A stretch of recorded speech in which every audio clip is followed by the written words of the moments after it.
The Harbor Point Federal Building's Immigration Processing Center falls into stunned silence as a man in a modest suit steps forward from the waiting area, flanked by federal agents displaying Department of Homeland Security credentials, immigration. Officer Lance Pritchard's confident smirk vanishes as he recognizes the black man he'd contemptuously denied and humiliated during the visa renewal interview 40 minutes earlier.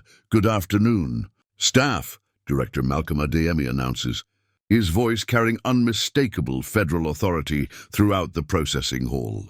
"I'm Director Malcolm Adeyemi, Department of Homeland Security. Some of you may not recognize me without my usual security detail, as I've spent the past week observing this office incognito to investigate allegations of systematic discrimination against African immigrants."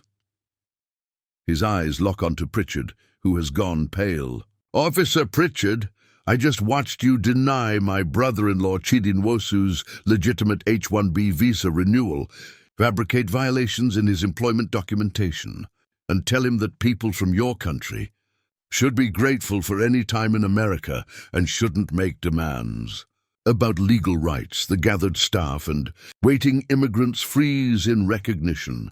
The officer who 30 minutes ago wielded absolute power over people's immigration futures now faces the director whose investigation will end his career, and federal prosecutors are already preparing charges. Before we jump back in, tell us where you're tuning in from.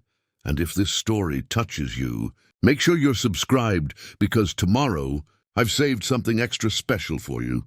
9 days earlier, Director Malcolm Adeyemi had sat in his Department of Homeland Security office in Washington, D.C., reviewing the most damning complaint his Civil Rights Division had received during his 2 years as director.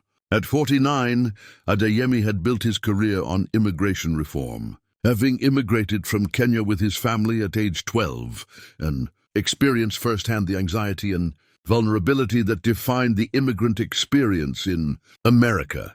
His unlikely journey from refugee to Rhodes Scholar to immigration attorney to DHS director had given him both credibility and fierce determination to ensure that America's immigration system operated with integrity and fairness rather than the arbitrary cruelty and discrimination that too often characterized it. The complaint had been filed by attorney Jamal Foster, a civil rights lawyer in Port Sterling who specialized in immigration cases. Foster's documentation was meticulous. He had compiled case files for 47 African immigrants whose legitimate visa renewals, green card applications, or naturalization petitions had been denied by Immigration Officer Lance Pritchard at the Harbor Point Field Office over the past 3 years. What made the pattern undeniable was that Pritchard approved applications from European and Asian immigrants at rates consistent with national averages, roughly 85% approval for employment-based visas, 78% for family-based petitions. But his approval rate for African immigrants was just 23%, with denials citing fabricated violations, questionable interpretations of eligibility requirements, and demands for documentation far exceeding what immigration law actually required. Foster's research showed that Pritchard would approve an Indian software engineer's H-1B renewal with standard documentation, then deny a Nigerian software engineer's identical application, claiming insufficient proof of specialized skills. He would accept a Chinese student's evidence of financial support at face value, then demand bank statements going back 5 years from an Ethiopian student with identical documentation. The discriminatory double standards were systematic rather than isolated. What transformed statistical discrimination into urgent crisis was that Pritchard's denials often triggered deportation proceedings for immigrants whose legal status depended on timely renewals. Foster documented 12 cases where African immigrants with decades of legal U.S. residence, American citizen children, and legitimate employment had been placed in removal proceedings because Pritchard denied routine renewals that should have been approved. These aren't just bureaucratic delays or strict interpretation of regulations. Foster had written in his complaint to DHS. This is an immigration officer weaponizing his discretionary authority to systematically exclude African immigrants from legal pathways that he readily approves for other nationalities. People are losing their homes, their jobs, their families because one racist officer has unchecked power over their immigration status. Immigration Officer Lance Pritchard had worked for U.S. Citizenship and Immigration Services for 15 years, the last 8 at the Harbour Point Field Office in Port Sterling. His personnel file showed consistent performance ratings, no disciplinary history, and supervisory evaluations praising his thorough review of applications and commitment to immigration law enforcement. What the evaluations didn't capture or deliberately ignored was that Pritchard's thoroughness manifested selectively based on applicants' national origin and race, and that his commitment to enforcement meant finding pretextual reasons to deny legitimate applications from African immigrants while rubber-stamping identical applications from white or Asian applicants. Adeyemi's investigation team had spent 6 weeks analyzing Pritchard's case decisions and comparing them to other officers in the same field office and across the country. The statistical evidence was overwhelming. Pritchard's approval disparities couldn't be explained by random variation, different case compositions, or legitimate differences in application quality. They reflected intentional discrimination. But statistics alone wouldn't generate the political will necessary to address the problem comprehensively. Immigration officers had significant discretionary authority, and courts generally deferred to their expertise unless discrimination was proven through direct evidence rather than just disparate outcomes. Pritchard's supervisors had dismissed previous complaints as differences in professional judgment and appropriate enforcement of immigration standards. Adeyemi needed undeniable proof of discriminatory intent, evidence that Pritchard explicitly treated African immigrants differently based on race and national origin rather than legitimate case factors. He needed to witness the discrimination personally, document the specific mechanisms through which it operated, and create a record that would survive legal challenges from Pritchard's union and political attacks from immigration restrictionists who would frame accountability as interference with border security. His solution was personally risky but strategically necessary, going undercover to experience Pritchard's process as a family member of an African immigrant applicant. Adeyemi would pose as the brother-in-law of Chidi Nwosu, a Nigerian software developer whose H-1B visa renewal was pending with Pritchard's office. Nwosu's case was perfect for the investigation. He had been in the U.S. legally for 12 years on employment-based visas, was married to an American citizen, had 2 U.S.-born children, and worked for a major tech company with impeccable immigration compliance records. His visa renewal should have been routine, approved within weeks with standard documentation, but Foster had warned Adeyemi that Pritchard was almost certain to find pretextual reasons to deny or delay Nwosu's application based on the patterns documented in dozens of similar cases. The denial would devastate Nwosu's family. He would lose his legal work authorization, face potential deportation, and be separated from his American wife and children because of one officer's discriminatory exercise of discretionary authority. Adeyemi had coordinated his undercover operation carefully with Deputy Director Sophia Ramirez and Inspector General Victor Hayes, who would monitor remotely and intervene if Pritchard's actions created immediate danger of irreparable harm. FBI Special Agent Kevin Russo had provided recording equipment that met legal standards for federal civil rights investigations. The plan carried significant risks. If Pritchard recognized Adeyemi, whose face had been in immigration news when he was appointed director 2 years earlier, the entire investigation could collapse. If Adeyemi's cover was compromised, it could endanger future oversight operations and damage DHS credibility. And there was always the possibility that Pritchard would deviate from his documented pattern. making the undercover operation capture unrepresentative behavior, but Adeyemi believed the risks were justified. Every day Pritchard remained in his position was another day that African immigrants faced discriminatory denial of legal rights by someone sworn to administer immigration law fairly. The credibility of America's immigration system depended on officers exercising their discretionary authority based on legitimate case factors rather than racial bias. Adeyemi had prepared for the undercover operation, adopting simpler clothing and studying the mannerisms of family members, navigating the immigration bureaucracy. He reflected on what this investigation meant for his role as director. Using his position to personally investigate one officer at one field office might seem like misplaced priorities when DHS faced border security challenges, terrorism threats, and natural disaster responses. Preparing and narrating this story took us a lot of time, so if you are enjoying it, subscribe to our channel. It means a lot to us.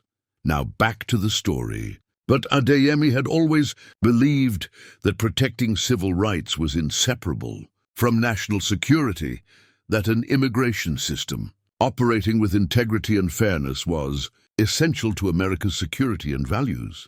Allowing officers like Pritchard to discriminate with impunity didn't make America safer. It betrayed the principles that made the country worth protecting. What Adeyemi didn't know as he entered Harbor Point Federal Building that morning was that within hours he would witness discrimination even more blatant than Foster's documentation had suggested, that Pritchard's arrogance would lead him to explicitly voice the racist assumptions underlying his decisions, and that the processing center where Pritchard expected to exercise unchallenged authority would become the stage for federal accountability that would reshape immigration enforcement. Nationwide, Malcolm Adeyemi arrived at Harbor Point Federal Building at 7:45 a.m. for Chidi Nwosu's scheduled 8:30 visa renewal interview. The building was imposing, concrete and glass architecture designed to project federal authority rather than welcome. The waiting area was filled with immigrants from dozens of countries, their faces showing the mixture of hope and anxiety that characterized everyone navigating America's complex immigration bureaucracy. Chidi sat with his wife Adana, reviewing documents one final time. At 38, Chidi was a senior software engineer at a Fortune 500 tech company, earning a substantial salary and paying significant taxes. His H-1B visa renewal should have been straightforward. His employer had submitted all required documentation. His continuous legal status was unbroken, and his specialized skills clearly met statutory requirements. Adeyemi, posing as Adana's cousin, Malcolm Johnson, who was accompanying the family for support, observed the waiting room dynamics. He noticed that European and Asian applicants were called relatively quickly and typically emerged from interview rooms within 20 to 30 minutes. African applicants, by contrast, waited significantly longer and emerged looking frustrated or devastated after interviews lasting an hour or more. When Chidi's name was finally called 90 minutes past his scheduled appointment time, Officer Lance Pritchard stood in the doorway with an expression that immediately communicated disdain rather than professional neutrality. At 42, Pritchard had the bearing of someone who viewed his authority as absolute and applicants as supplicants begging for privileges rather than people asserting legal rights. Chidi Nwosu. Pritchard pronounced the name with deliberate mispronunciation, making no effort to respect its proper articulation. "Come with me. Family members stay in the waiting area." Adana started to object. Family members were typically allowed in visa interviews, but Adeyemi placed a restraining hand on her arm and spoke up himself. "Officer, I'm Mr. Nwosu's family representative. Immigration regulations allow applicants to have a representative present during interviews." Pritchard's eyes narrowed as he assessed Adeyemi, clearly displeased at being questioned, but unable to dispute the regulatory accuracy. "Fine, but you don't speak unless I ask you a direct question. This is Mr. Nwosu's interview, not a community forum." The dismissive tone set the atmosphere for what followed. Pritchard positioned as absolute authority, applicants expected to demonstrate deference and gratitude rather than asserting legal entitlements. The interview room was small and windowless, designed to feel institutional rather than welcoming. Pritchard positioned himself behind a desk with Chidi's file spread before him, while Chidi and Adeyemi sat in chairs positioned lower than Pritchard's. A subtle power dynamic built into the furniture arrangement. Adeyemi activated his concealed recording device, legally authorized under his directorial authority, to investigate civil rights violations in federal immigration operations. "Mr. Nwosu," Pritchard began without any preliminary courtesy, "your employer is requesting H-1B visa renewal for continued employment as a software engineer. I've reviewed your file, and I have significant concerns about whether you actually qualify for specialized occupation status." The statement was immediately problematic. Chidi had held the same position with the same employer for 12 years, with continuous H-1B approvals. Questioning his qualification now suggested arbitrary decision-making rather than legitimate case assessment. "Sir, I've held this same position for 12 years, Chidi replied carefully, his accent revealing his Nigerian origin. "My qualifications haven't changed. My employer confirms I perform specialized work that requires my specific expertise."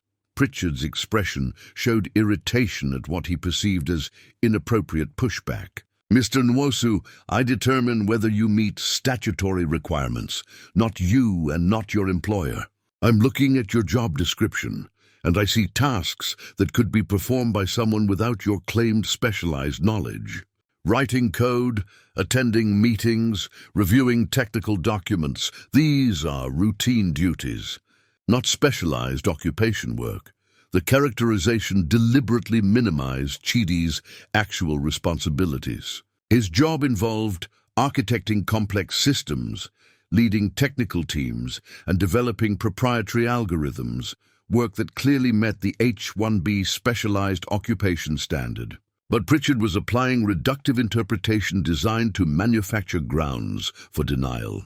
Attorney Jamal Foster, who had coordinated with Adeyemi's investigation and was monitoring developments, had warned that this was Pritchard's typical approach with African applicants, recharacterizing sophisticated professional work as routine tasks that didn't merit visa approval, while accepting identical job descriptions from European or Asian applicants without question. "Officer Pritchard," Adeyemi interjected carefully. "Mr. Nwosu's employer submitted detailed documentation of his specialized duties and the advanced degree requirements for his position.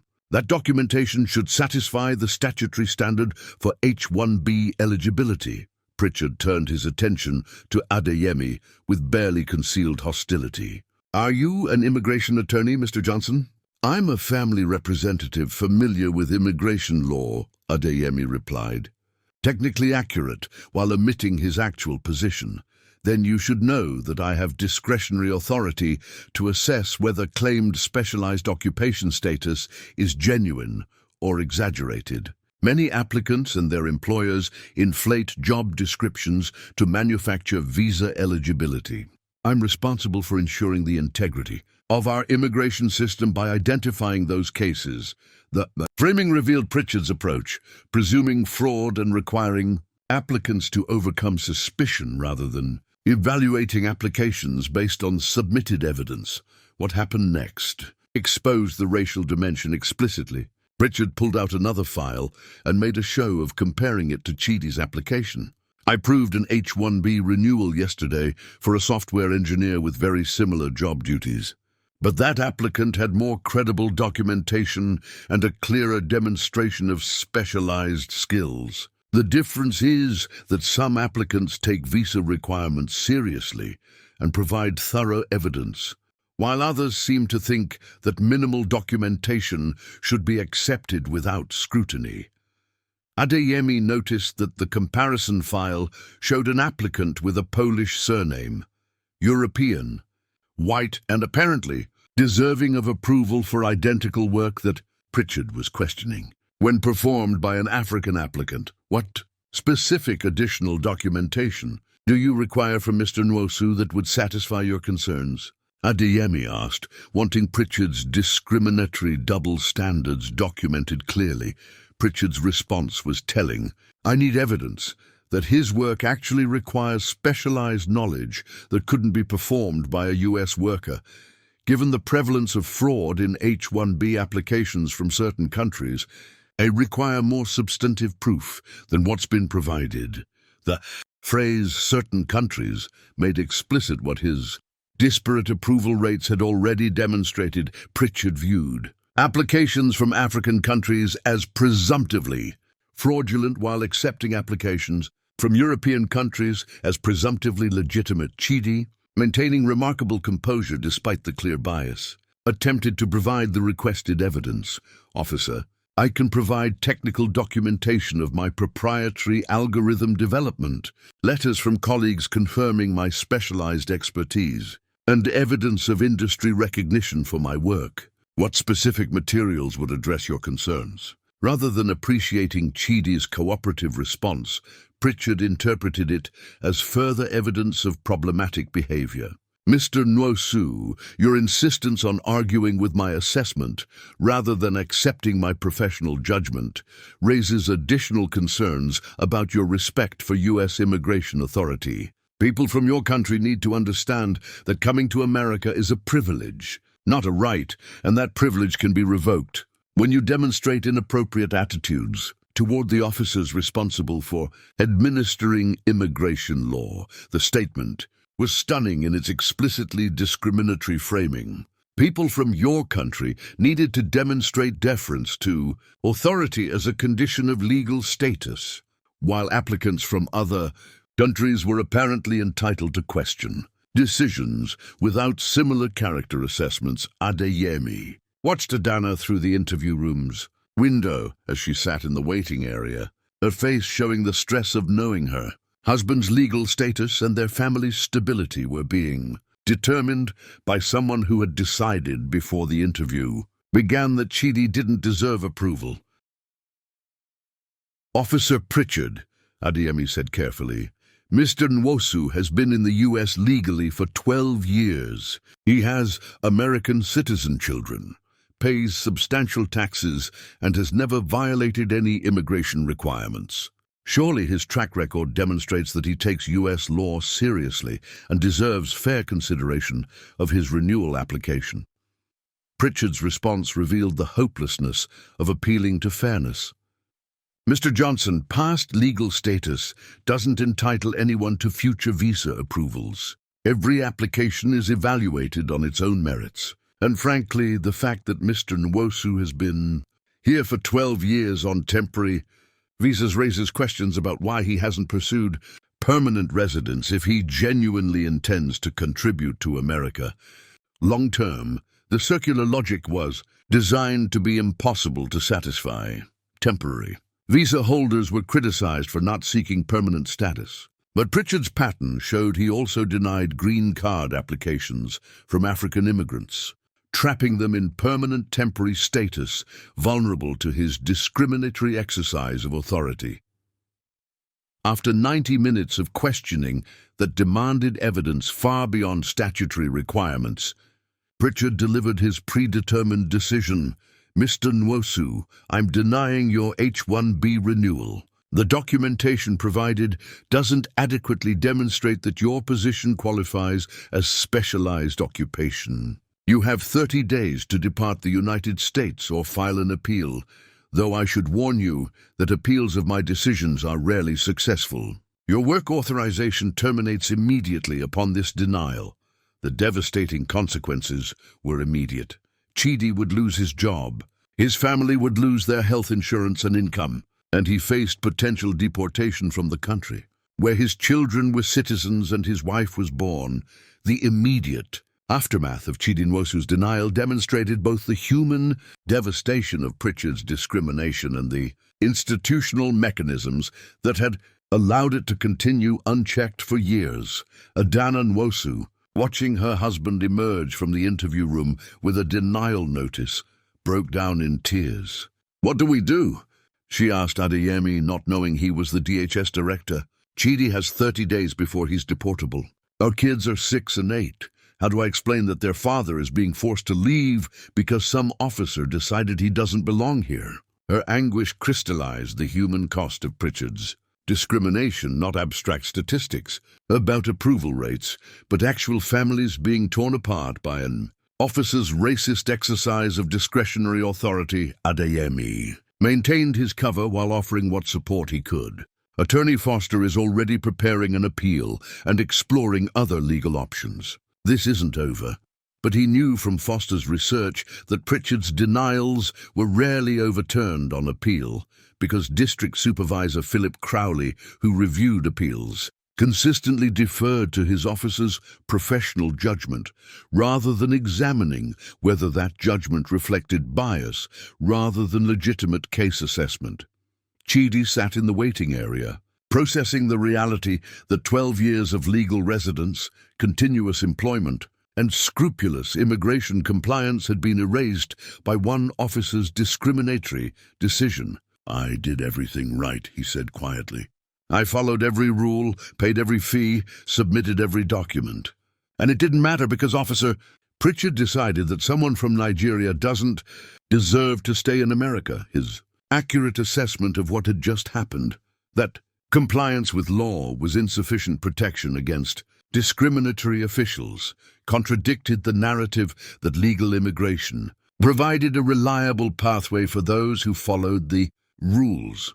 Attorney Foster arrived at Harbour Point within an hour of Pritchard's denial. Having been alerted by Adeyemi's team, he immediately filed a motion to stay the deportation order pending appeal, but he knew from experience that such motions faced long odds. "This is Pritchard's pattern," Foster explained to the Nwosu family and Adeyemi. "He denies legitimate applications from African immigrants, then claims his decisions reflect appropriate enforcement of immigration standards. When families appeal, Supervisor Crowley backs him up. When attorneys file discrimination complaints, the agency dismisses them as disgruntled applicants unhappy with unfavorable decisions. The system protects him at every level." His description of institutional failure echoed what Adeyemi's investigation had already documented: individual discrimination enabled by supervisory complicity, administrative processes that insulated officers from accountability, and an agency culture that prioritized defending personnel over protecting applicants' rights. Meanwhile, Officer Priya Sharma, who worked in the same field office as Pritchard, had been listening to the Nwosu interview from the adjacent room due to shared wall construction.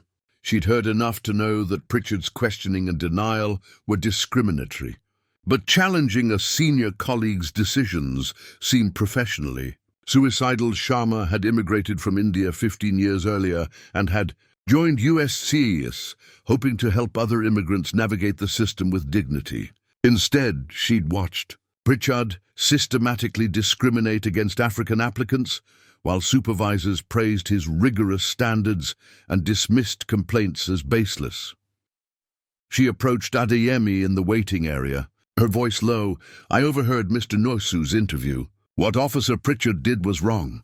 His approval for the Polish software engineer yesterday involved much less documentation and scrutiny than he demanded from Mr. Nwosu for identical work. I've witnessed this pattern for 3 years, but speaking up against a senior officer feels impossible."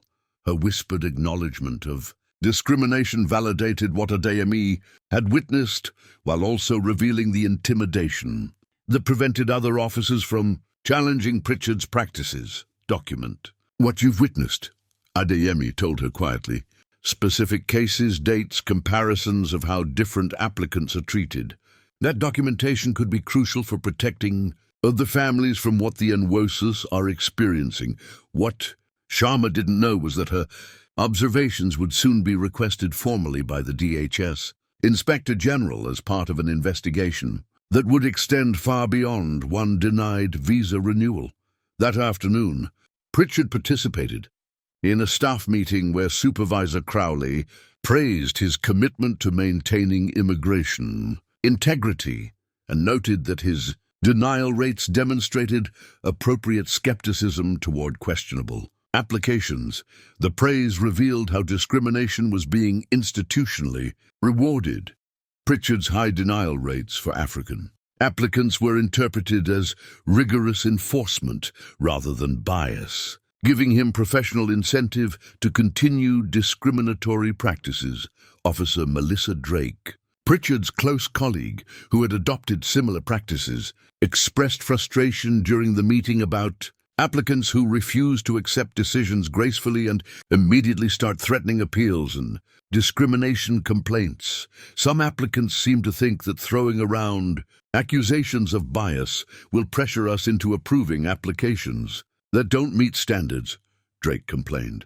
We need to stand firm and not let political correctness undermine immigration enforcement. Her framing of accountability as political correctness and discrimination complaints as manipulative tactics demonstrated the institutional culture that protected discriminatory officers. Any challenge to their authority was dismissed as inappropriate rather than potentially legitimate. Reverend Isaiah Mwangi, a community organizer who led Port Sterling's African immigrant community, held an emergency meeting that evening with families who had experienced similar denials by Pritchard. 15 families attended, sharing remarkably consistent stories, routine renewals denied based on fabricated concerns, demands for documentation far exceeding legal requirements, and explicit or implicit suggestions that African immigrants should be grateful for any time in America rather than asserting legal entitlements. We've been reporting this to USCIS for 3 years, Reverend Mwangi told the assembled families. Every complaint is dismissed. Every appeal is denied. Pritchard continues destroying families while his supervisors protect him. We need federal intervention because the agency won't police itself. His call for external accountability reflected the community's recognition that internal complaint mechanisms had failed completely. Institutional self-protection had trumped civil rights enforcement at every level. What Reverend Mwangi and the affected families didn't know was that federal intervention was already underway, that the family representative who had accompanied Chidi Nwosu to his interview was actually the DHS director, and that within 24 hours, Pritchard's discrimination would be exposed publicly, with consequences that would reshape immigration enforcement nationwide. Adeyemi spent the evening reviewing footage from his concealed recording device with Deputy Director Ramirez and Inspector General Hayes. The audio and video clearly captured Pritchard's discriminatory statements, his explicit reference to people from your country needing to demonstrate deference, his comparison to the Polish applicant that revealed double standards, and his characterization of legitimate questions as inappropriate challenges to authority. This is more blatant than we anticipated, Inspector General Hayes observed. He's not even trying to hide the bias. He genuinely believes his authority includes deciding which nationalities deserve approval based on his personal assessment of their deference and cultural appropriateness. Attorney Marcus Powell from DOJ Civil Rights Division had been monitoring the investigation and confirmed that Pritchard's recorded statements constituted clear evidence of intentional discrimination that would support both administrative discipline and potential criminal civil rights charges. The pattern evidence showing disparate approval rates provides statistical foundation. But this recording gives us discriminatory intent, Powell explained. We can prove he's not just unconsciously biased, but actively discriminating based on national origin and race. As the federal team prepared for the following morning's intervention, Pritchard completed paperwork documenting Chidi Nwosu's denial with the same casual confidence he'd shown for years. He had no idea that his victim's family representative was actually the Director of Homeland Security, that his discrimination had been recorded and documented for federal prosecution. or that his career in immigration enforcement was about to end, in the most public accountability moment in the agency's history. While Director Adeyemi documented Pritchard's discrimination at Harbour Point Field Office, his covert operation had triggered a comprehensive federal response that extended across multiple agencies and would converge on Port Sterling with devastating consequences for the immigration officer's career and the broader agency's complacent tolerance of discrimination. At DHS headquarters in Washington, Deputy Director Sofia Ramirez coordinated with a rapid response team that had been on standby throughout Adeyemi's undercover operation. The team included Inspector General investigators, Civil Rights Division attorneys, and FBI agents with expertise in federal corruption and civil rights violations. The director's recording gives us clear evidence of discriminatory intent, Ramirez told the assembled team via secure video conference. But we need to move beyond this single incident to document the systematic nature of Pritchard's discrimination and identify the institutional failures that allowed it to continue for years. Data. Analyst Rebecca Owusu had spent the previous week conducting comprehensive statistical analysis of Pritchard's case decisions compared to other officers at Harbour Point and nationwide. Her findings were damning. Over a 3-year period, Pritchard had approved 87% of H-1B renewals for European applicants, 84% for Asian applicants, but only 19% for African applicants, despite no meaningful differences in case characteristics like employer size, salary levels, or educational qualifications. These disparities can't be explained by random variation or legitimate case differences, Owusu reported. The probability of such extreme disparities occurring by chance is less than 0.01%. This is intentional discrimination, not unconscious bias. More troubling was evidence that Pritchard's supervisor, District Director Philip Crowley, had been informed of the disparities multiple times through formal complaints and informal concerns raised by other officers, yet had consistently dismissed them as differences in professional judgment without conducting any meaningful investigation. Crowley received 3 formal discrimination complaints about Pritchard over 18 months. Inspector General Victor Hayes told the team. He responded to each with boilerplate letters, stating that immigration officers have discretionary authority and that approval rate differences don't constitute evidence of discrimination. He never interviewed complainants, never reviewed comparative case files, never examined whether Pritchard's stated reasons for denials were pretextual. That's not supervision, that's willful blindness. Meanwhile, Attorney Foster had been compiling sworn declarations from 47 African immigrants whose applications Pritchard had denied, creating a detailed record of how discrimination operated in practice. The declarations showed consistent patterns, demands for documentation never required from European applicants, hostile interview atmospheres designed to intimidate rather than assess, and explicit statements about people from certain countries needing to demonstrate appropriate deference to American authority. One declaration from Fatima Kamara, a Sierra Leonean physician whose green card application Pritchard had denied despite her meeting all statutory requirements, was particularly powerful. Officer Pritchard told me that doctors from Africa often exaggerate their qualifications and that he needed extensive additional verification before he could trust my credentials. That same week, I learned he'd approved a green card for a Ukrainian doctor with identical credentials after a 15-minute interview. The only difference between us was where we were born. Her testimony demonstrated how Pritchard's discrimination operated, presuming fraud and incompetence for African applicants while presuming legitimacy and qualification for European applicants, then using his discretionary authority to demand evidence that reflected those prejudiced presumptions. Investigative journalist Nina Patel had been researching immigration discrimination for a feature story when Attorney Foster alerted her to Pritchard's patterns. Her investigation uncovered additional, troubling evidence. Internal USCIS emails where Pritchard had advocated for enhanced scrutiny of applications from high-fraud countries, a list that suspiciously included most African nations while excluding European countries with similar visa overstay rates. Pritchard isn't operating alone, Patel told her editor. He's built an ideological framework that characterizes African immigrants as presumptively fraudulent, while European immigrants are presumptively legitimate. And the agency has tolerated or even encouraged that framework by praising his high denial rates as rigorous enforcement.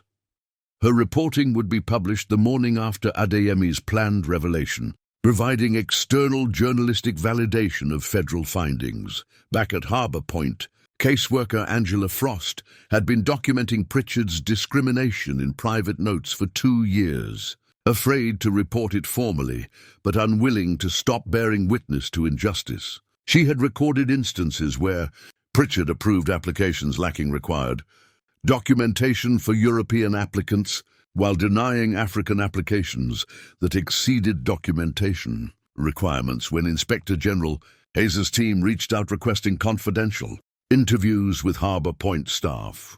Frost was one of the first to respond, providing years of detailed observations that corroborated statistical patterns with specific incidents. I watched Pritchard approve an H-1B transfer for a British applicant whose employer had been cited for wage violations, then deny an H-1B renewal for a Kenyan applicant whose employer had perfect compliance records, Frost told investigators.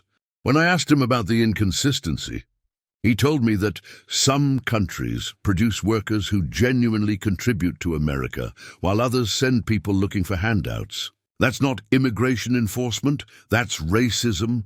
Her testimony demonstrated that Pritchard's discrimination had been visible to anyone paying attention.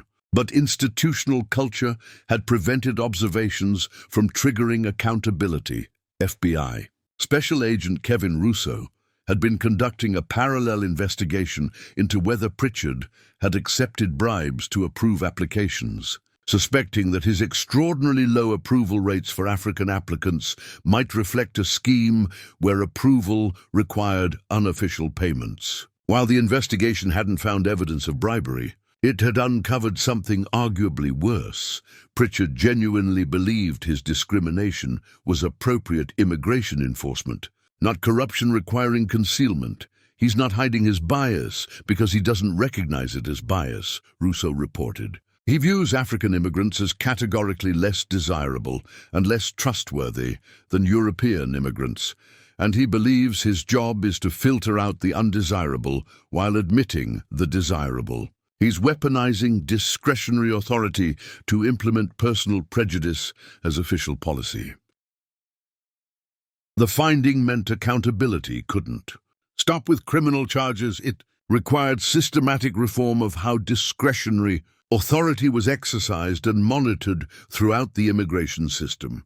DOJ. Civil Rights Division Attorney Nicole Bradford was already drafting a consent decree that would be imposed on USCIS's Port Sterling field office, requiring demographic tracking of all case decisions, regular audits for disparate treatment, and external oversight of denial decisions showing racial or national origin disparities. We're not just addressing one officer's discrimination, Bradford explained. We're using this case to establish that immigration agencies have affirmative obligations to monitor for and prevent discriminatory exercise of discretion. When officers show approval disparities like Pritchard's, agencies must investigate rather than defend, as multiple investigative threads converged. Adeyemi's undercover documentation, statistical analysis showing systematic disparities, victim testimonies detailing discrimination's human cost,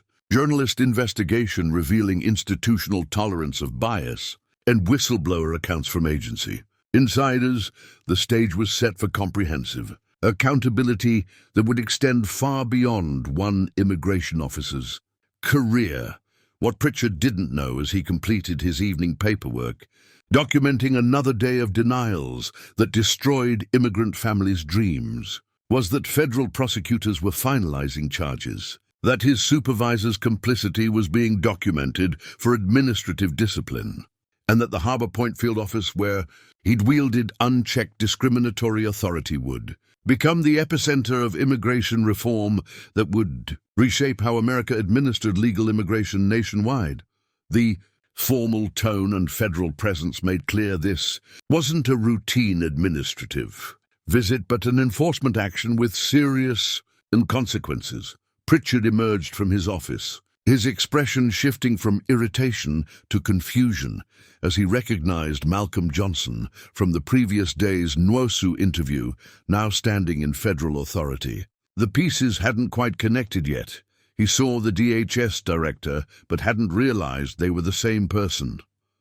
Supervisor Crowley hurried to assert control over what he perceived as his domain. Director Adeyemi, I'm District Supervisor Philip Crowley. We weren't notified of any inspection. If you'd contacted my office, we could have arranged a proper briefing and facility tour. His emphasis on proper procedures revealed the institutional assumption that oversight should be coordinated with those being overseen, giving them opportunity to sanitize operations before scrutiny occurred.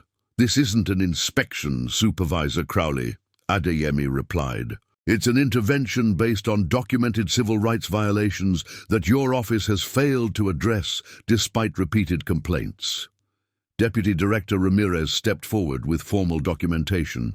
We're here pursuant to DHS Office of Civil Rights and Civil Liberties investigation into systematic discrimination in case processing at this field office, specifically involving Immigration Officer Lance Pritchard's treatment of African immigrant applicants. The explicit naming of Pritchard and the specific allegation of discrimination caused visible reactions throughout the assembled staff. Some showed recognition that accountability was finally arriving for patterns they'd witnessed, while others displayed defensive solidarity with their colleague.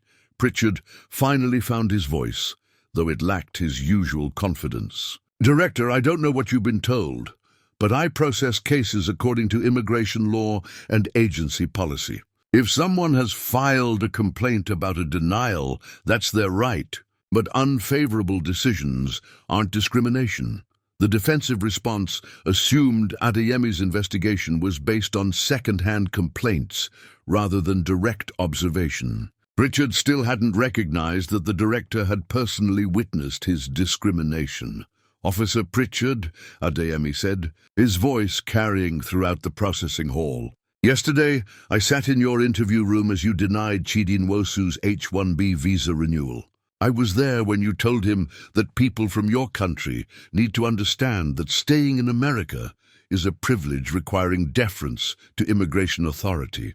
I watched you compare his application unfavorably to a European applicant with identical qualifications, who you'd approved the day before. And I recorded every word. The revelation hit Pritchard with visible physical impact. His face drained of color as he processed that the family representative he dismissed and condescended to was actually the Director of Homeland Security, conducting an undercover investigation. Several waiting applicants who had experienced similar treatment from Pritchard began whispering among themselves, recognizing that what they'd endured was being exposed by someone with authority to address it. Inspector General Hayes displayed statistical evidence on a portable screen he'd set up in the processing area.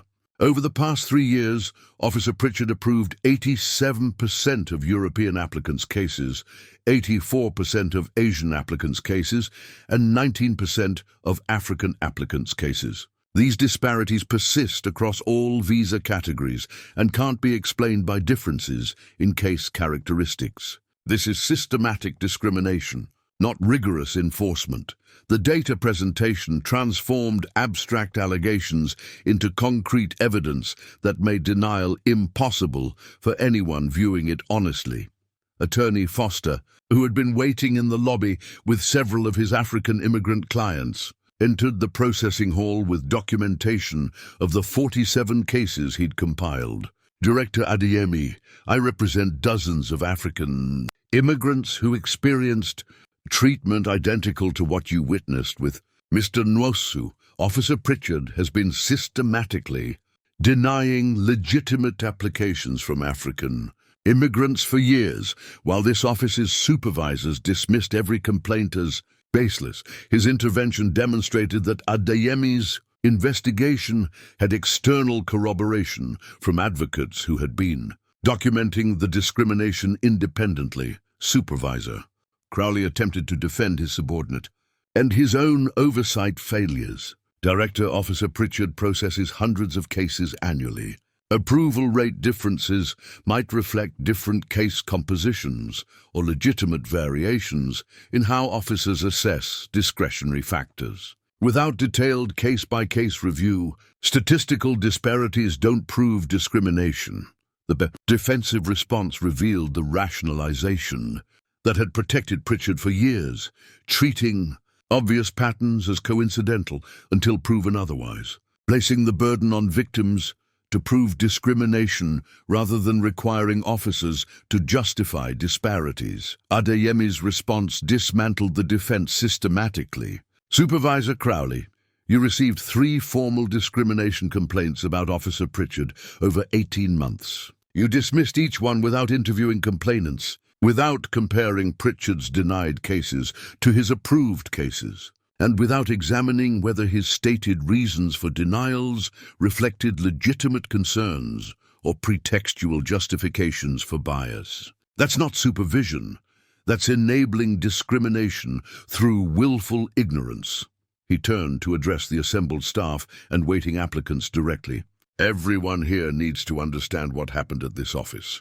Immigration officers have discretionary authority to assess applications, but that discretion must be exercised without discrimination based on race or national origin. When an officer approves European applicants at 4 times the rate of African applicants for identical cases, that's not appropriate exercise of discretion, that's civil rights violation. Officer Priya Sharma, emboldened by federal intervention, validating concerns she'd been afraid to voice, stood up. Director Adeyemi, I've worked with Officer Pritchard for 3 years. I've witnessed him demand documentation from African applicants that he never requires from European applicants. I've heard him make comments about certain countries producing fraudulent applications. I tried to raise concerns informally, but I was told that questioning a senior officer's judgment was inappropriate. Her public testimony, delivered in front of colleagues and supervisors, took extraordinary courage and demonstrated that discrimination had been visible to anyone willing to see it. FBI Special Agent Kevin Russo stepped forward with formal notification. Officer Lance Pritchard, you're being placed on immediate administrative leave pending investigation of civil rights violations under Title VI and criminal charges under 18 U.S.C. 242 for deprivation of rights under color of law. Supervisor Philip Crowley, you're also on administrative leave pending investigation of supervisory failures that enabled systematic discrimination. The swift action sent shockwaves through the assembled staff. The officer and supervisor who had wielded unchallenged authority minutes earlier were now suspended and facing potential criminal prosecution. The Harbor Point Federal Building Processing Center became the stage for a complete reversal of power that would reverberate throughout U.S. immigration enforcement and the broader Department of Homeland Security. Immigration Officer Lance Pritchard, who 30 minutes earlier had exercised absolute discretion over immigrants' futures, now stood suspended and facing federal prosecution, while the immigrants he'd victimized watched his authority collapse. "This is outrageous," Pritchard finally managed, his voice lacking its usual commanding tone.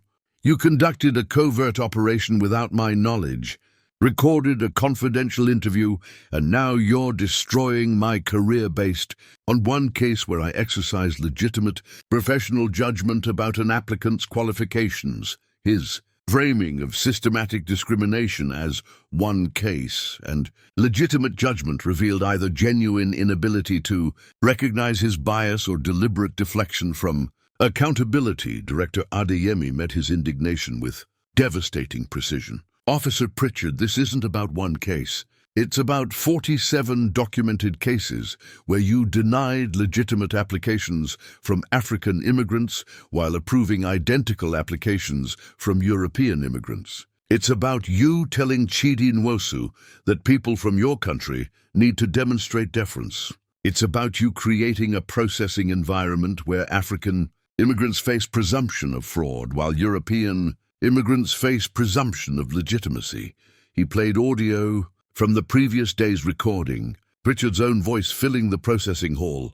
People from your country need to understand that coming to America is a privilege, not a right, and that privilege can be revoked when you demonstrate inappropriate attitudes toward the officers responsible for administering immigration law.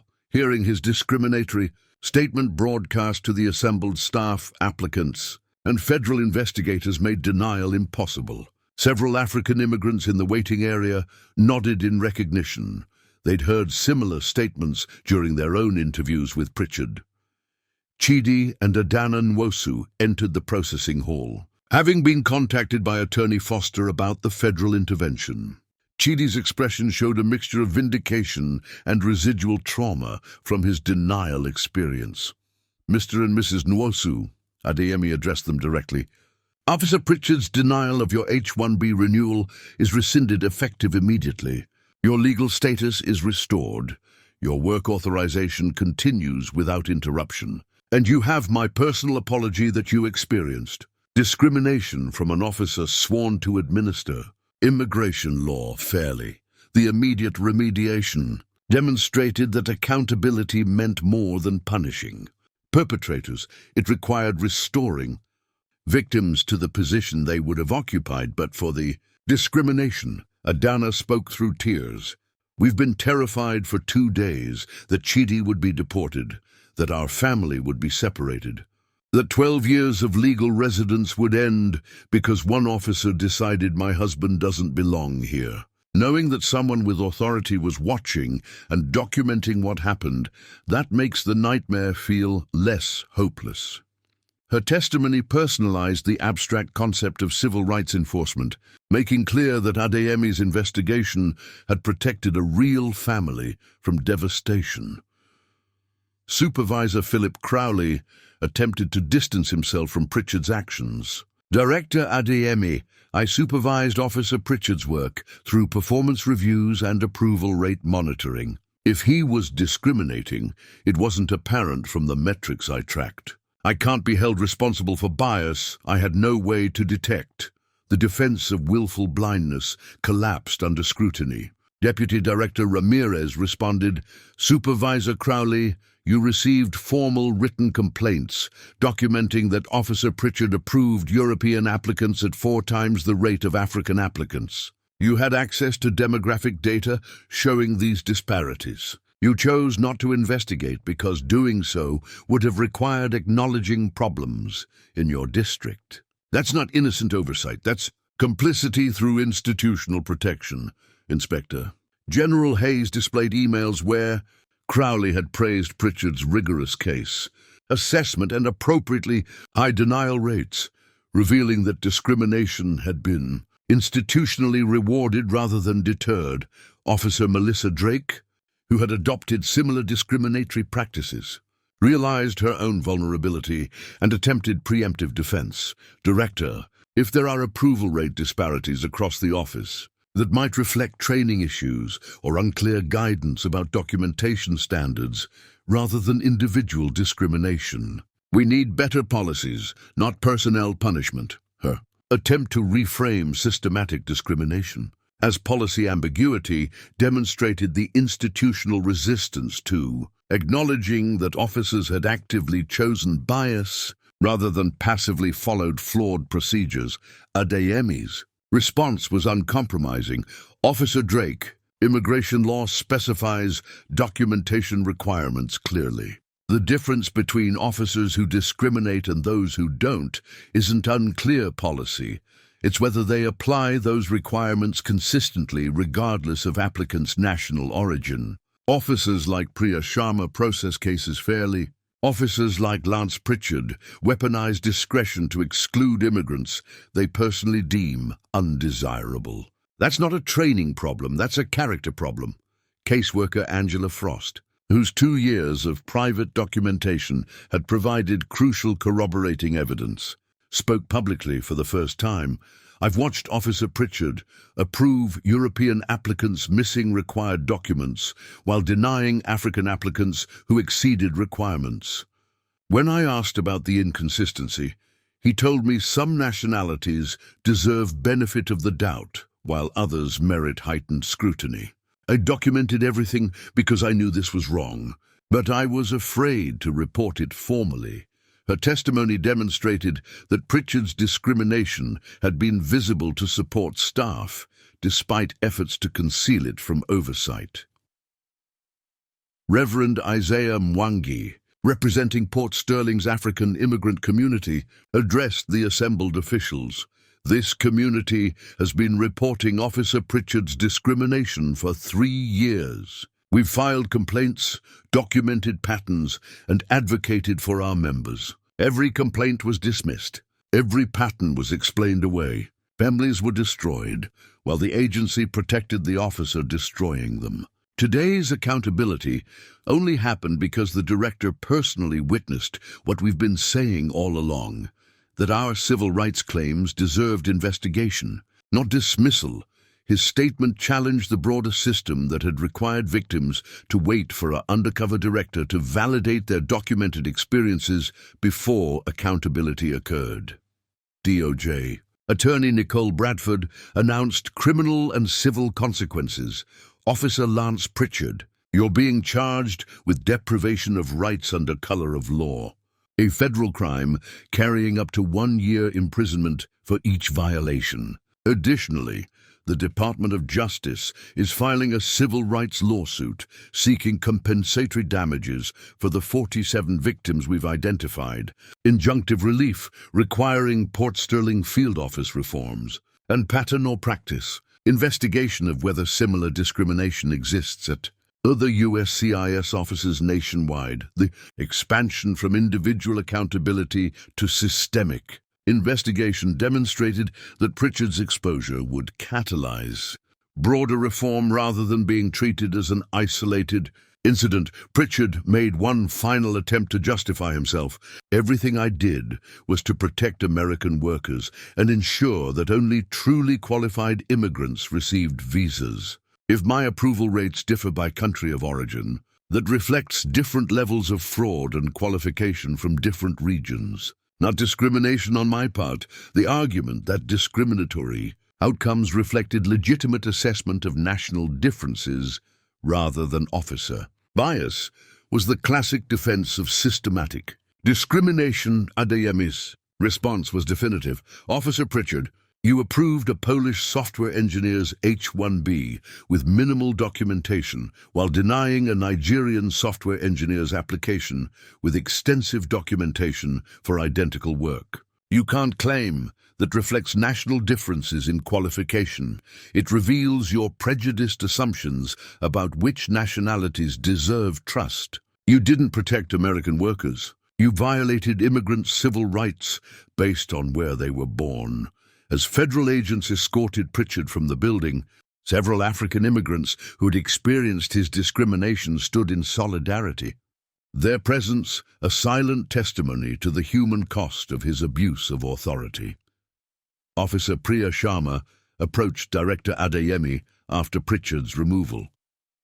Thank you for investigating this. Many of us knew it was wrong, but felt powerless to challenge it. Seeing accountability happen gives me hope that immigration enforcement can actually align with our stated values of fairness and equal treatment. Her gratitude reflected the relief that honest officers felt when discriminatory colleagues faced consequences rather than institutional protection.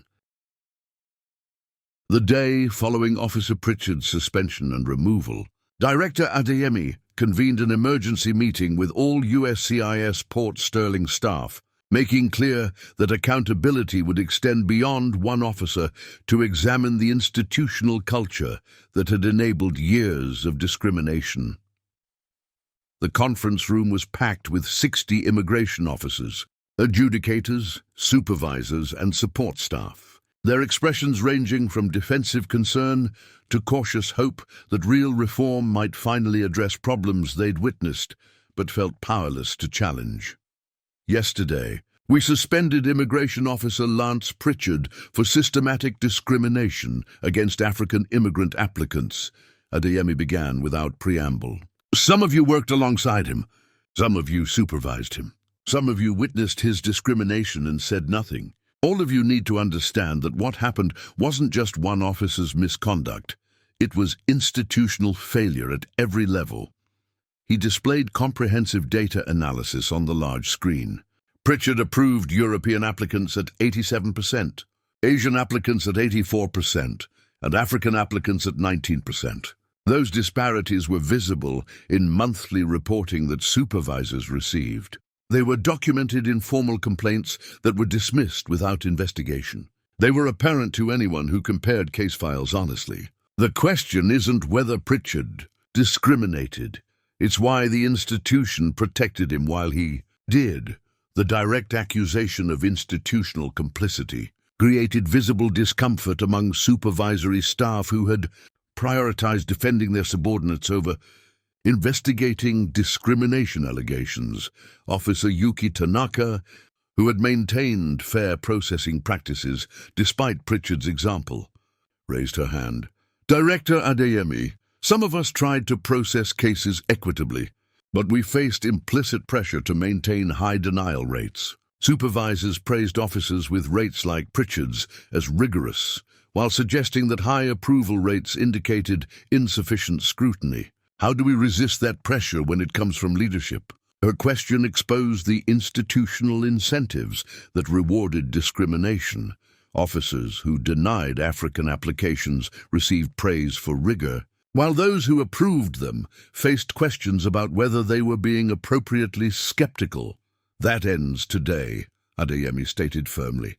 We're implementing new performance metrics that evaluate officers based on consistency of decision-making across demographic categories, not raw approval or denial rates.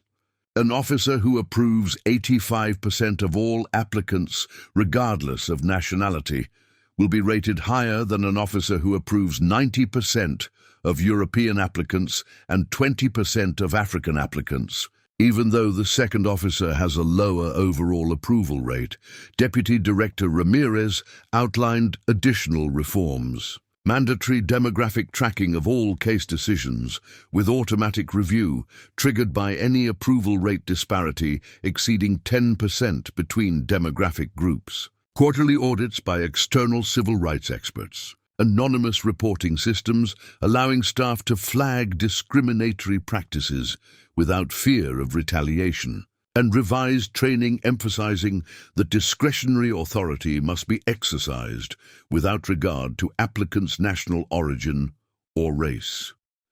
These reforms aren't suggestions, Ramirez emphasized. They're mandatory nationwide policy changes being implemented across all USCIS field offices. Port Sterling is ground zero because Pritchard's discrimination was most blatant here. But we're examining approval patterns at every office to identify similar problems before they require director-level undercover investigation. Attorney Foster, invited to address the staff, spoke about the human cost of discrimination. I represent 47 families whose lives were devastated by Officer Pritchard's bias. These aren't abstract statistics. They're engineers who lost careers, doctors who couldn't practice, parents who faced separation from American citizen children. Each denial set off cascading consequences that destroyed years of legal residence and careful immigration compliance. Your decisions have real power over real people, and that power must be exercised with fairness. His testimony was followed by Chidi Nwosu, who spoke directly to the officers who would continue processing applications. I did everything right. I followed every rule, paid every fee, maintained legal status for 12 years. And Officer Pritchard still denied my renewal because he'd decided that people from Nigeria don't belong in America.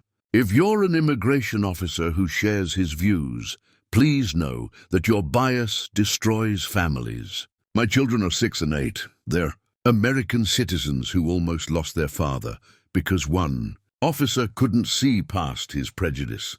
The personal testimony from a victim made the abstract concept of discrimination concrete and immediate for officers who might have rationalized Pritchard's practices as strict. Enforcement, former Supervisor Philip Crowley, facing his own administrative discipline hearing, attended the meeting under requirement. His presence was visibly uncomfortable as speaker after speaker described the oversight, failures that had enabled Pritchard's discrimination. Inspector General Hayes addressed Crowley's supervisory failures directly. Supervisor Crowley received 3 formal discrimination complaints about Officer Pritchard.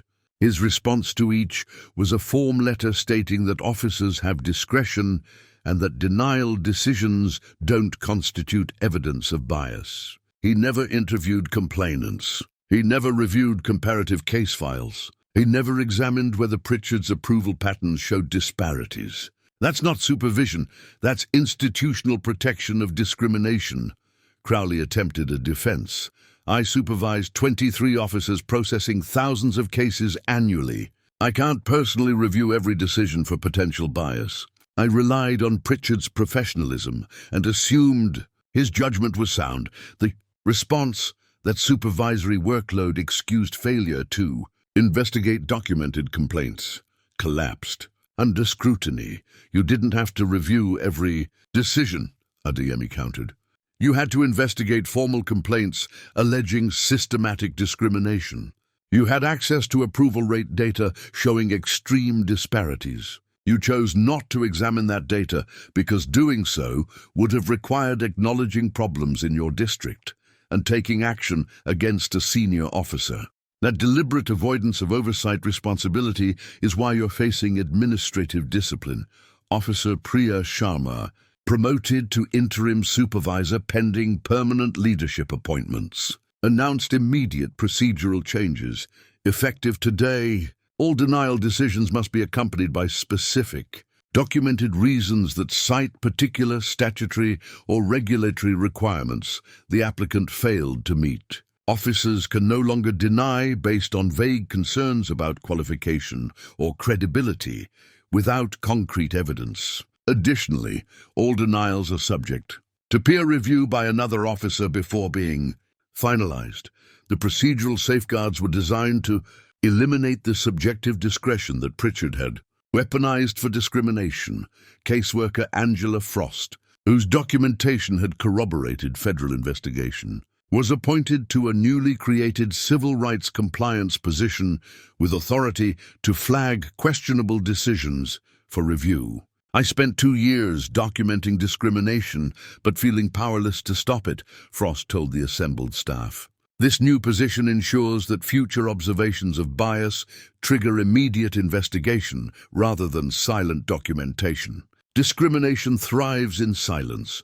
Transparency and accountability are how we prevent it. Ibrahim Hassan, an interpreter who had witnessed years of discriminatory interviews, spoke about the intimidation that prevented staff from reporting problems. I've watched officers treat African applicants with suspicion and hostility, while treating European applicants with respect and courtesy.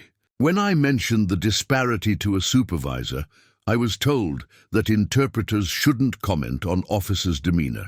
Creating a reporting culture requires protecting people who speak up, not punishing them for noticing injustice. DOJ Attorney Nicole Bradford announced the consent decree being imposed on Port Sterling Field Office. USCIS will implement mandatory demographic tracking, quarterly external audits, revised officer training, procedural safeguards against discriminatory denials, and ongoing federal monitoring. These requirements will remain in effect for 5 years. with continuation beyond that dependent on demonstrated sustained compliance with civil rights protections. The external oversight demonstrated that internal reform alone was insufficient. Federal courts would monitor compliance to ensure changes weren't merely temporary responses to crisis but permanent institutional transformation. At the meeting's conclusion, Adeyemi addressed the questions several staff had raised about whether honest officers should fear investigation. If you're processing cases fairly, demographic audits will show consistent approval patterns across nationalities, and you have nothing to fear from oversight. If audits show disparities, you'll have opportunity to explain legitimate case differences. But if your explanation is that some nationalities are categorically less qualified or more fraudulent, you'll face consequences like Pritchard's. This agency will no longer tolerate discrimination disguised as rigorous enforcement. Over the following 4 weeks, the Port Sterling Field Office and the broader U.S. Citizenship and Immigration Services Agency underwent the most comprehensive anti-discrimination transformation in its history. Director Adeyemi personally oversaw the reforms, understanding that sustainable change required systematic restructuring rather than symbolic gestures. The Case Review Board, established to examine every application Pritchard had denied over 3 years, began its painstaking work. Chaired by retired federal judge Sandra Mitchell and including immigration attorneys, civil rights experts, and community representatives, the board reviewed 247 denial decisions to identify which reflected legitimate application deficiencies versus discriminatory pretexts. The findings were devastating. 189 of the 247 denials showed evidence of discriminatory treatment, either through demands for documentation never required from European applicants, mischaracterization of qualifications that would have been accepted from other nationalities, or explicit statements about people from certain countries needing enhanced scrutiny. Each of the 189 applicants received formal written apologies from DHS, reversal of their denials, restoration of their legal status, and offers of compensation for economic losses suffered due to discrimination. For some, the remediation came too late. They had already been deported, lost jobs, or abandoned U.S. residents after years of trying to maintain legal status against Pritchard's systematic obstruction. Joseph Banda, the Zambian professor whose green card application Pritchard had denied 3 years earlier, had returned to Africa after exhausting appeals. The review board's finding that his denial was discriminatory meant he could reapply with guaranteed approval. But he had already rebuilt his life in Zambia, and his American-born children had relocated with him. The reversal validates that I was right about being discriminated against. But it doesn't give me back 3 years, Banda told investigators via video call. My children lost their American educational opportunities. I lost my university position. The compensation helps financially, but some damage can't be undone. His testimony highlighted the limitation of even comprehensive remediation. Justice delayed was still justice denied, and some harms persisted regardless of eventual accountability. Officer Priya Sharma, now permanent supervisor of the Adjudications Division, implemented revolutionary case management systems that automatically flagged decisions showing demographic disparities for immediate review. The algorithm analyzed each officer's approval patterns monthly, comparing rates across visa categories and applicant nationalities. We're removing the possibility that discrimination goes unnoticed, Sharma explained during a staff training. If an officer approves H-1B renewals for European applicants at 90%, but African applicants at 60%, the system alerts supervisors immediately for explanation. Officers can justify individual case differences, but they can't maintain systematic disparities without triggering investigation. The automated oversight eliminated reliance on victims filing complaints or supervisors choosing to investigate. Disparities triggered review regardless. of whether anyone complained, attorney. Jamal Foster worked with affected families to file a class action lawsuit seeking both individual compensation and systemic reforms beyond what DHS had voluntarily implemented. The lawsuit demanded victims' compensation, attorney fees, and continued court monitoring to ensure reforms persisted beyond the initial crisis response. We appreciate Director Adeyemi's reforms, but we want court-ordered protections that survive changes in political administration, Foster explained. DHS policy can be reversed by future leadership. Consent decrees enforced by federal courts provide more durable protection. His strategic approach recognized that sustainable civil rights protection required institutional safeguards that transcended individual leadership commitments training. Academy Director Dr. Sharon Hayes redesigned the entire USCIS officer curriculum to emphasize anti-discrimination principles, implicit bias recognition, and procedural safeguards against subjective decision-making. The new training included extensive case studies analyzing how officers like Pritchard rationalized discrimination as rigorous enforcement. We're teaching officers to recognize the rationalizations that enable bias, Dr. Hayes explained. When you find yourself thinking that applicants from certain countries are categorically less credible, that's bias, not professional judgment. When you demand documentation from one nationality that you don't require from another, that's discrimination, not thoroughness. The training wasn't optional or one-time. All officers underwent 40 hours of initial anti-discrimination training, with 8 hours of refresher training annually, and immediate retraining triggered if their approval patterns showed demographic disparities. Investigative journalist Nina Patel published her comprehensive feature story, How One Immigration Officer's Discrimination was Enabled by Institutional Indifference and How Federal Accountability Finally Arrived. The article documented both Pritchard's specific violations and broader patterns of immigration enforcement that prioritized denial rates over constitutional compliance. Her reporting sparked similar investigations in 3 other major cities, demonstrating how one officer's accountability moment could catalyze broader scrutiny of immigration practices nationwide. Immigration Officer Lance Pritchard, meanwhile, had been indicted on 17 counts of deprivation of rights, under color of law, one for each case where prosecutors could prove discriminatory intent through his documented statements or approval pattern comparisons. His trial was scheduled for 6 months later, with legal experts predicting he would face significant prison time, given the systematic and intentional nature of his civil rights violations.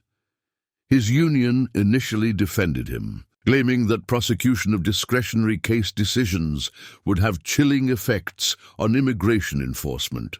But as evidence of his discrimination became public through court filings, the union quietly withdrew support, recognizing that defending blatant racism would damage their credibility in legitimate officer protection cases. Reverend Isaiah Mwangi's community organization received a federal grant to provide free immigration legal assistance to African immigrants in Port Sterling, ensuring that future applicants would have representation to challenge questionable denials. The grant acknowledged that legal representation served as a safeguard against discrimination by creating accountability for officers' decisions. For years, Pritchard targeted immigrants who couldn't afford attorneys and couldn't effectively challenge his discrimination, Reverend Mwangi told reporters. Now every applicant has access to legal expertise that can identify and contest bias. That levels the power dynamic and makes discrimination much more difficult to sustain. The broader USCIS examination of approval patterns nationwide identified 4 other field offices with demographic disparities suggesting potential discrimination. Each received immediate federal oversight, mandatory audits, and requirements to explain disparities or face consequences similar to Port Sterling's. What had begun as one director's undercover investigation of one officer's Discrimination had evolved into comprehensive institutional, reckoning with how immigration discretion could be weaponized for bias when oversight mechanisms failed. 6 months after Director Adeyemi's dramatic revelation, at Harbour Point Federal Building, he returned to Port Sterling to assess whether the reforms had produced genuine cultural transformation or merely temporary compliance that would erode once federal attention diminished. He arrived during afternoon processing hours, walking through a waiting area that looked different from his first visit, more diverse families waiting without the visible anxiety that had characterized applicants under Pritchard's regime, and a general atmosphere suggesting people expected fair treatment rather than arbitrary obstruction. Officer Priya Sharma greeted him with visible pride in the transformation she'd helped lead. "Director, I want to show you what's changed systemically, not just rhetorically."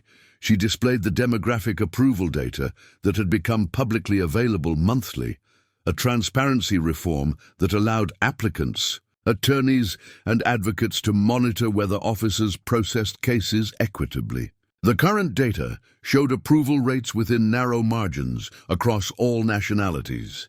European applicants 86%, Asian applicants 84%, African applicants 83%, Latin American applicants 85%. We're maintaining high overall approval rates for legitimate applications while eliminating the discriminatory disparities that characterized Pritchard's era, Sharma explained. Officers know their decisions are tracked and audited, which creates accountability that prevents bias from becoming systematic. The data validated that oversight worked when discrimination triggered consequences rather than institutional protection. Officers modified their behavior to comply with civil rights requirements. Chidi Nwosu had not only maintained his H-1B status, but had recently received approval for his green card application. Protest by Officer Yuki Tanaka with efficiency and professionalism that contrasted sharply with Pritchard's discrimination. "My family can finally stop living in fear that someone's bias will destroy everything we've built," Chidi told Adeyemi. "That security, knowing that immigration law will be applied fairly regardless of where I was born, is what America should offer everyone." His experience demonstrated successful remediation from discriminatory denial to lawful permanent residence, with procedural safeguards ensuring his second application received equitable treatment. The Case Review Board had completed its examination of Pritchard's 247 denials, ultimately reversing 189 and providing remediation to all affected families. Some, like Professor Banda, couldn't fully restore what discrimination had cost them, but all received acknowledgement that their rights had been violated and compensation for documented economic losses. Attorney Foster's class action lawsuit had been settled with a consent decree requiring Port Sterling to maintain reforms for 7 years under federal court monitoring, with automatic extensions if violations occurred. The settlement also included $4.7 million in compensatory damages distributed among the 47 primary plaintiffs whose cases had been most clearly discriminatory. "The money matters, but the systemic protections matter more," Foster explained.